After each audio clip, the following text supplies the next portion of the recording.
তো বন্ধুরা এখন কিন্তু অনলাইনে লেনদেনের পরিমাণ কিন্তু খুবই বেড়ে গেছে। এখন ইউপিআই এসে কিন্তু সবাই কিন্তু অনলাইনে লেনদেন করে, যে কোনো পেমেন্ট যে কোনো জায়গায় যাবে অনলাইনে ইউপিআইয়ের মাধ্যমে কিন্তু সবাই পেমেন্ট করে। এবং অনলাইনে লেনদেন বাড়ার সঙ্গে সঙ্গে অনলাইন জালিয়াতি কিন্তু ধীরে ধীরে বাড়ছে।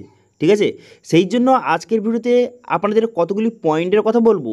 যখন আপনি অনলাইনে লেনদেন করবেন তার আগে এই বিষয়গুলি কিন্তু অবশ্যই খেয়াল রাখবেন। যদি এই বিষয়গুলি খেয়াল না রাখেন সেক্ষেত্রে আপনার পার্সোনাল ডিটেলস কিন্তু লিক হয়ে যাবে এবং আপনার ব্যাঙ্ক অ্যাকাউন্ট সমস্ত কিন্তু ফাঁকা হয়ে যাবে। সেই জন্য এই কয়েকটি স্টেপ অথবা এই কয়েকটি জিনিস বা এই কয়েকটি পয়েন্ট যদি আপনি খেয়াল রাখেন সেক্ষেত্রে কিন্তু আপনার পার্সোনাল ডিটেলস যেমন সেভ অ্যান্ড সিকিউর থাকবে, সেরকম আপনার ব্যাঙ্ক ব্যালেন্সও কিন্তু সেভ অ্যান্ড সিকিউর থাকবে, কোনো রকমের সমস্যা কিন্তু হবে না। তো এই কয়েকটি জিনিস বা এই কয়েকটি পয়েন্ট কী কী সেটা জানার জন্য ভিডিওটা প্রথম থেকে শেষ পর্যন্ত অবশ্যই দেখবেন মনোযোগ সহকারে। এবং আমাদের চ্যানেলে প্রথমবার ভিজিট করে থাকলে আমাদের চ্যানেলটিকে সাবস্ক্রাইব করে রাখুন এবং পাশে থাকা বেল আইকনটিকে অবশ্যই প্রেস করে রাখুন। তো চলুন আজকে ভিডিওটা শুরু করা যাক। তো এখানে বলা হয়েছে অনলাইনে টাকা লেনদেন করার আগে সব সময় যাচাই করুন এই তিনটি জিনিস, না হলে কিন্তু নিমেষে আপনার ব্যাঙ্ক অ্যাকাউন্ট ফাঁকা কিন্তু হয়ে যাবে। এবার কোন তিনটি জিনিস আপনাকে অবশ্যই খেয়াল রাখতে হবে, তাহলে আপনার সমস্ত ব্যাঙ্ক ডিটেলস অথবা আপনার যে ব্যাঙ্কে টাকা কিন্তু সেভ অ্যান্ড সিকিউর কিন্তু থাকবে। না হলে এই তিনটি জিনিস ফলো যদি না করেন সেক্ষেত্রে আপনার অ্যাকাউন্ট ফাঁকাও হয়ে যেতে পারে।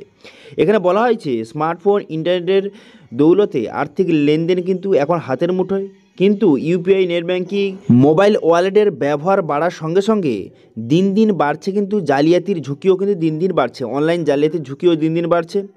ব্যক্তিগত তথ্য এবং আপনার ব্যাংকের টাকা সুরক্ষিত রাখতে অনলাইনে লেনদেনের সময় কিছু জিনিস কিন্তু আপনাকে লক্ষ্য রাখতে হবে, একটু সতর্ক থাকতে হবে, তবেই কিন্তু আপনার সমস্ত রিলেশন ঠিক থাকবে। অনলাইনে লেনদেন সুরক্ষার উপায় এখানে বলা হয়েছে শক্তিশালী পাসওয়ার্ড ব্যবহার করুন। ঠিক আছে, আর্থিক লেনদেনের সময় আপনি যে পাসওয়ার্ডটা ব্যবহার করেন সেটা কিন্তু আপনার নিজের নাম অথবা আপনার ডেট অফ বার্থ অথবা ঠিকানা এইসব কিন্তু আপনি দেবেন না। ঠিক আছে, অথবা পরিবারের সদস্যের নাম এগুলো কিন্তু যে নিয়ে পাসওয়ার্ড তৈরি করবেন না। আপনি অন্য রকমের পাসওয়ার্ড তৈরি করবেন, আপনার নিজের নাম, ডেট অফ বার্থ অথবা পরিবারের কারোর নাম দিয়ে পাসওয়ার্ড কিন্তু কখনোই তৈরি করবেন না। ঠিক আছে, এরপর বলা হয়েছে টু ফ্যাক্টর অথেন্টিকেশান। ঠিক আছে, তো যে কোনো বা যেখানে সম্ভব টু ফ্যাক্টর অথেন্টিকেশান কিন্তু অবশ্যই চালু করুন। সেটা হতে পারে ফোনপে আপনি ইউজ করেন অথবা আপনার ব্যাংকের যত রকমের পরিষেবা ইউজ করেন অথবা ব্যাংকের যে নির্দিষ্ট অ্যাপ রয়েছে সমস্ত অ্যাপে কিন্তু টু ফ্যাক্টর অথেন্টিকেশান অবশ্যই কিন্তু অ্যাক্টিভেট করে রাখবেন।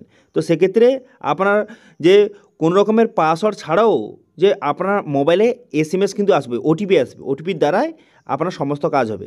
এরপরে বলা হয়েছে ব্যাংক অ্যালার্ট পরিষেবা। আপনার যেই ব্যাংকে অ্যাকাউন্ট রয়েছে সেই ব্যাংকে কিন্তু ব্যাংকিং অ্যালার্ট পরিষেবা, এসএমএস পরিষেবা কিন্তু অবশ্যই চালু রাখুন। তাহলে কিন্তু আপনার ব্যাংকে টাকা ঢোকার সময় এসএমএস আসবে, কোনো যদি আপনার ব্যাংক থেকে টাকা কাটে তখনও কিন্তু এসএমএস আপনাকে পাঠানো হবে। সেই জন্য কিন্তু ব্যাংকে অবশ্যই যে অ্যালার্ট পরিষেবা অবশ্যই কিন্তু চালু রাখুন। আপনার যেই ব্যাংকে অ্যাকাউন্ট রয়েছে সেই ব্যাংকের অ্যালার্ট পরিষেবা অবশ্যই চালু রাখবেন। ঠিক আছে, এরপর বলা হয়েছে অ্যাকাউন্ট স্টেটমেন্ট। তো নিয়মিত কিন্তু অ্যাকাউন্ট স্টেটমেন্ট আপনি চেক করে থাকুন। ঠিক আছে, প্রতিদিন 1-2 দিন অন্তর আপনার অ্যাকাউন্ট স্টেটমেন্ট কিন্তু অবশ্যই চেক করে রাখবেন। তো সেখানে দেখবেন যে আপনি যে ট্রানজ্যাকশান করেছেন সেটা বাদে অন্য কোনো ট্রানজ্যাকশান হয়েছে কি না। ঠিক আছে, যদি এরকম হয় তখন ব্যাংকে গিয়ে আপনাকে রিপোর্ট করতে হবে। ঠিক আছে, এতে গেল লেনদেনের সময় সুরক্ষা আপনি কিভাবে রাখবেন, উপায় সুরক্ষার উপায়। এবার বলবো যে লেনদেন করার আগে কোন তিনটি জিনিস আপনাকে লক্ষ্য রাখতে হবে। এখানে বলা হয়েছে সন্দেহজনক লিঙ্ক বা ইমেল থেকে আপনি দূরে থাকুন অথবা হোয়াটসঅ্যাপে কোনো রকম লিঙ্ক কেউ পাঠিয়েছে, কেউ অফারের লিঙ্ক পাঠিয়েছে, সেই লিঙ্কে কিন্তু আপনি ক্লিক করবেন না।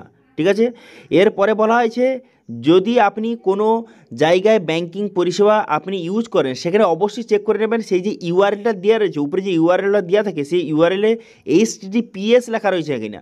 যদি HTTPS না লেখা রয়, শুধু কেবলমাত্র HTTP লেখা রয়, তাহলে বুঝবেন যে এটা যে ফেক অথবা ফ্রড কিন্তু লিঙ্ক। ঠিক আছে, সেই জন্য অবশ্যই একবার চেক করে নেবেন HTTPS লেখা রয়েছে কিনা। ঠিক আছে, সেই ব্যাংকের অফিসিয়াল যে ওয়েবসাইটে আপনি যখন লেনদেন করবেন, কোনো রকমের পেমেন্ট করবেন, তখন অবশ্যই চেক করে নেবেন HTTPS লেখা রয়েছে কিনা। ঠিক আছে, এরপরে বলা হয়েছে যে আপনি পাবলিক ওয়াইফাই আপনি ইউজ যখন করবেন তখন কিন্তু ব্যাংকের কোনো রকম কাজ আপনি করবেন না অথবা লেনদেন কিন্তু করবেন না। আপনারা জানেন যে বিভিন্ন জায়গায় যে পাবলিক ওয়াইফাই কিন্তু বসানো থাকে, সেখানে আপনি কোনো রকমের যে আপনার ব্যাংকিং রিলেটেড কোনো রকমের কাজ কিন্তু করবে না, তাহলে কিন্তু আপনার ডিটেলস কিন্তু লিক হওয়ার চান্স কিন্তু অনেকটাই বেড়ে যায়। ঠিক আছে, আপনার পাসওয়ার্ড অথবা আপনার ব্যাংকের ডিটেলস কিন্তু লিক হয়ে যেতে পারে। সেই জন্য অবশ্যই যখন আপনি পাবলিক ওয়াইফাই ইউজ করবেন তখন কিন্তু ব্যাংকিং যে পরিষেবা ইউজ করবেন না। যদি একান্তই প্রয়োজন হয় সেক্ষেত্রে ভিপিএন আপনি ব্যবহার করুন। ঠিক আছে, তো এই কয়েকটি জিনিস যদি আপনি খেয়াল রাখেন সেক্ষেত্রে কিন্তু অনলাইনে বর্তমানে অনলাইন যুগে আপনি যে লেনদেন করবেন সেগুলো হাত থেকে কিন্তু আপনি বাঁচতে পারেন। ঠিক আছে, বর্তমানে অনলাইন জালিয়াতি যে হচ্ছে সেগুলো হাত থেকে বাঁচার জন্য এই কয়েকটি জিনিস কিন্তু আপনাকে লক্ষ্য রাখতে হবে।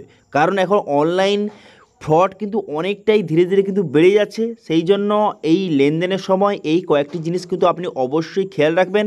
সেক্ষেত্রে আপনার ডিটেলস, ব্যাঙ্ক ডিটেলস যেমন সিকিউর থাকবে, আপনার ব্যাঙ্ক অ্যাকাউন্ট ব্যালেন্সও কিন্তু সেরকম সিকিউর থাকবে। না হলে যদি এই জিনিসগুলি ফলো না করেন সেক্ষেত্রে আপনার পার্সোনাল ডিটেলস এটাও লিক হয়ে যেতে পারে এবং আপনার অ্যাকাউন্টে ব্যালেন্স ফাঁকাও হয়ে যেতে পারে। সেই জন্য এই কয়েকটি জিনিস কিন্তু অবশ্যই খেয়াল রেখে আপনাকে চলতে হবে। ঠিক আছে, তো এই আজকের এই আপডেটে আপনাদের কেমন লাগলো অবশ্যই কিন্তু কমেন্ট করে জানাবেন, এবং আজকে ভিডিও ভালো লাগে তাহলে ভিডিওটা লাইক করে দেবেন এবং ভিডিওটা কিন্তু বন্ধুর সঙ্গে শেয়ার করে দেবেন। এবং আমাদের চ্যানেলে প্রথমবার ভিজিট করে থাকলে আমাদের চ্যানেলটিকে সাবস্ক্রাইব করে রাখুন এবং পাশে থাকা বেল আইকনটিকে অবশ্যই প্রেস করে রাখুন। আজকে ভিডিওটা এই পর্যন্ত দেখা হচ্ছে নেক্সট ভিডিওতে। Thank you.